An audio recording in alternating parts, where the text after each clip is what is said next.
This channel does not promote any violent, harmful, or illegal activities. All content provided by this channel is meant for an educational purpose only. আগামীকাল বাংলায় জন্ম নেবে নতুন এক রাজনৈতিক দল। কে সেই দল তৈরি করছেন? হুমায়ুন কবির। এবং তার দল সম্পর্কে জানা যাবে, তার দলের নাম জানা যাবে, সমস্ত তথ্য জানা যাবে। নতুন দল ঘোষণা করছেন হুমায়ুন কবির, কিন্তু তার আগে দল ঘোষণার আগে ধর্মের জিগির হুমায়ুনের। ভোট না দিলে বাবরি মসজিদ করতে দেবে না। বিজেপি বা তৃণমূল জিতলে মসজিদ গড়তে বাধা দেবে। 90-এর বেশি আসন পেলে তবেই হবে মসজিদ, দাবি তৃণমূলের সাসপেন্ডেড বিধায়কের।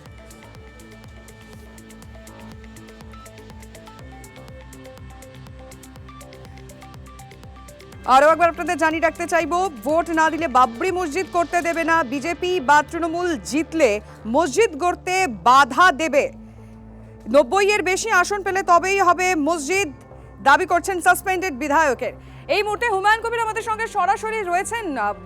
হুমায়ুন বাবু, সরাসরি আপনাকে এই প্রশ্নটাই আগে করতে চাই যে নতুন দল হচ্ছে তার নাম কি?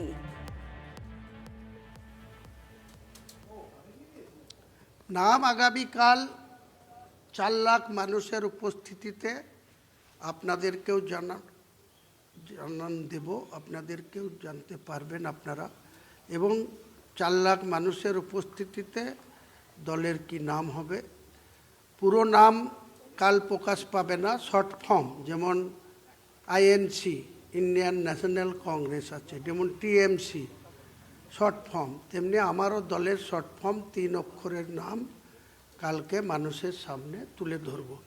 আগামী নির্বাচনের আগেই সেই দল কোন লোগো নিয়ে নির্বাচনে অবতীর্ণ হবে সেটাও কালকে মানুষের সামনে আপনার দলের নাম কি মোটামুটিভাবে তুলে ধরা হবে। ইলেকশন কমিশনের কাছে 3টে লোগোর অপশান রাখা হয়েছে।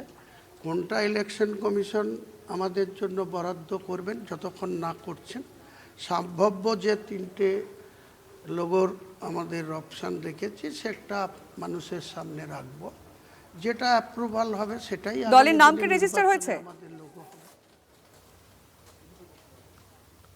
হ্যাঁ, নিশ্চয়ই। আচ্ছা হুমায়ুন বাবু, আমার একটা প্রশ্ন আপনার কাছে। আমি দীপ রয়েছে, আমার সঙ্গে লিমাও রয়েছে, আমরা দুজনেই আপনার সঙ্গে কথা বলছি। আমার প্রশ্ন আপনার কাছে হুমায়ুন বাবু, ইতিমধ্যেই কিন্তু আপনি নতুন দল খোলার ঘোষণা করার পর থেকেই শাসক দল এবং বাংলার প্রধান বিরোধী দল বিজেপি দুটো দলই একযোগে আপনাকে আক্রমণ করেছে। তৃণমূল কংগ্রেসের দাবি আপনার এই দল স্রেফ ভোটের আগে লোক দেখানো, আপনি রাজনৈতিকভাবে কোনো ছাপ ফেলতে পারবেন না।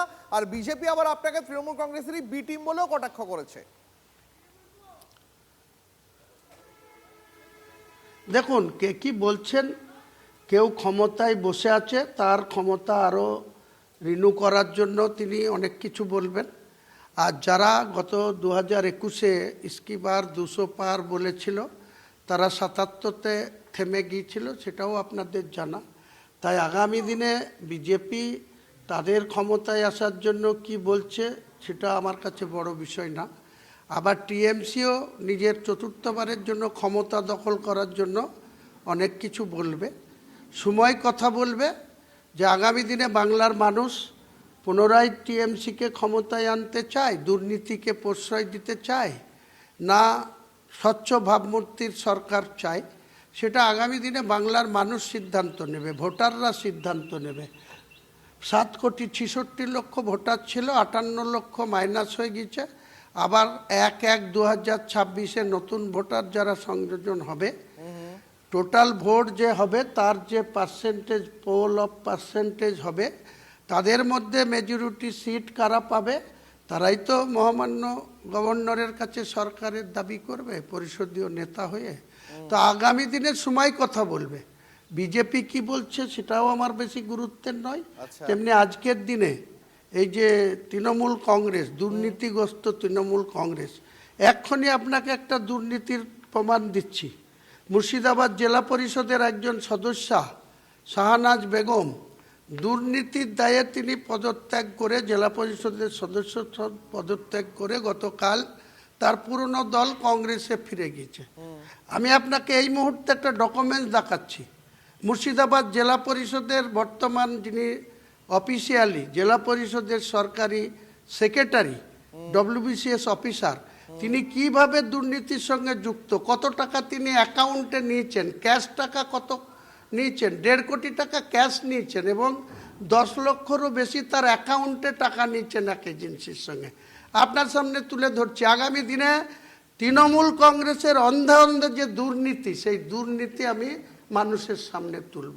এক্ষুনি একটা প্রমাণ দিচ্ছি, পেপার দিচ্ছি, কার কাছ থেকে টাকা নিয়েছে, অ্যাকাউন্টে নিয়েছে, কোন অ্যাকাউন্টে নিয়েছে। জেলা পরিষদের যিনি সেক্রেটারি, তিনি তার ডেজিগনেশন এখানে নিচে লেখা আছে। অভিযোগের রেশ ধরে একটা প্রশ্ন করি আপনাকে, আপনার এই অভিযোগের রেশ ধরেই করছে। আপনি কয়েকদিন আগেই একেবারে প্রকাশ্য জনসভায় দাঁড়িয়ে বলেছেন যে বিজেপি যদি আসন্ন নির্বাচনে জেতে তাহলেও আপনারা বাবরি মসজিদ তারা করতে দেবে না, তৃণমূল কংগ্রেসও যদি নির্বাচনে জেতে তাহলেও বাবরি মসজিদ তারা করতে দেবে না। আপনার এই কথাটাই কেন স্পেসিফিক্যালি মনে হচ্ছে যে তৃণমূল বা বিজেপি কোনো দলই যদি আসন্ন বিধানসভা নির্বাচনে জেতে তাহলে বাবরি মসজিদ? তার একটাই কারণ, আমাকে তৃণমূল কংগ্রেসের বিধায়ক থেকে সাসপেন্ড করা হয়েছে, সেটা হচ্ছে যে আমি বাবরি মসজিদ শিলান্যাস করতে গিয়েছিলাম বলে। কারণ 6 তারিখে ডেট অনেক আগে থেকেই বলেছিলাম, 1 বছর আগে থেকে। কিন্তু আপনারা জানেন যে ঘটনাক্রমে 4ঠা ডিসেম্বর রাজ্যের মুখ্যমন্ত্রী মালদা এবং মুর্শিদাবাদ সফরে ছিলেন এবং 3 তারিখে তিনি মালদা থেকে এসে মুর্শিদাবাদে বসে এই চিত্রনাট্য তৈরি করেছিলেন। যেহেতু আমাকে তার আগে তিনার সুযোগ্য ভাইপো আমার প্রাক্তন দল তৃণমূল কংগ্রেসের জেনারেল সেক্রেটারি এবং ওনাদের যে আইপ্যাক, যাদের উপরে নির্ভর করে ওনারা দল চালান, এই মুখ্যমন্ত্রী গত 2024 সালের নভেম্বরে পরিষদীয় মিটিংয়ে বিধানসভায় দাঁড়িয়ে বলেছিলেন আমাদের সামনে, তৃণমূলের বিধায়কদের সামনে, 200-র উপর বিধায়কের সামনে, যে প্যাক কিছু থাকবে না, প্যাক সব হটে যাবে।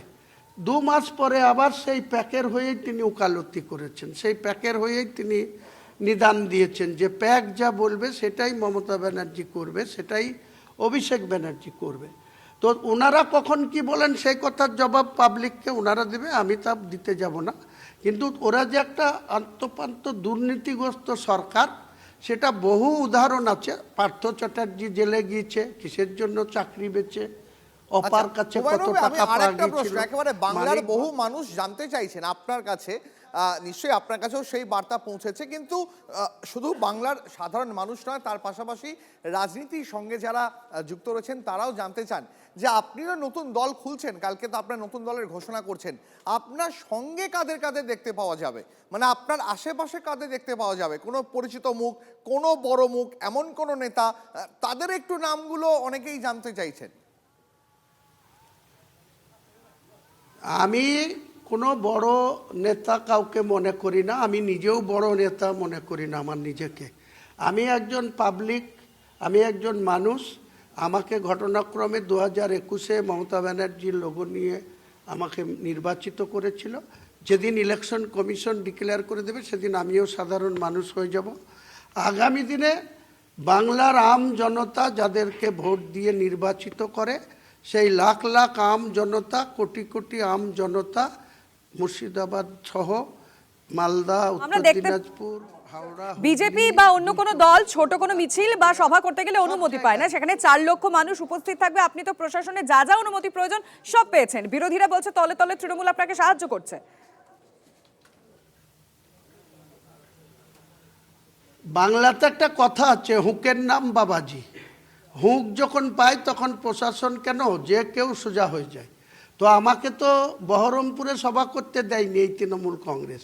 আমি 1 মাস আগে, 1.5 মাস আগে আপনাদের চ্যানেল সহ বিভিন্ন ইলেকট্রনিক্স মিডিয়ায় বলেছিলাম যে বহরমপুর ব্যারাক স্কোয়ারের টেক্সটাইল মোড়ে সভা করব।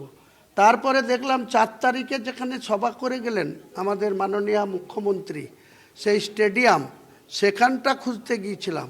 তারপরে সেটাও যখন দেখলাম বুক হয়ে আছে, ওয়াইএমের মাঠ আছে একটা, যেটা সেখানে 70-80 হাজার লোকের অ্যাকোমোডেশন হয়, সেখানেও চেষ্টা করেছিলাম। সব জায়গাতে প্রশাসন হাত জোড় করে বলছে যে আপনাকে পারমিশন আমরা বহরমপুর শহরে দিতে পারবো না। বুঝতে পারলাম। আপনাকে অনেক ধন্যবাদ আমাদের সময় দেওয়ার জন্য। আগামীকাল আপনার দলের নাম, লোগো কি হয় আমাদের নজর থাকবে অবশ্যই। আরো একবার ধন্যবাদ।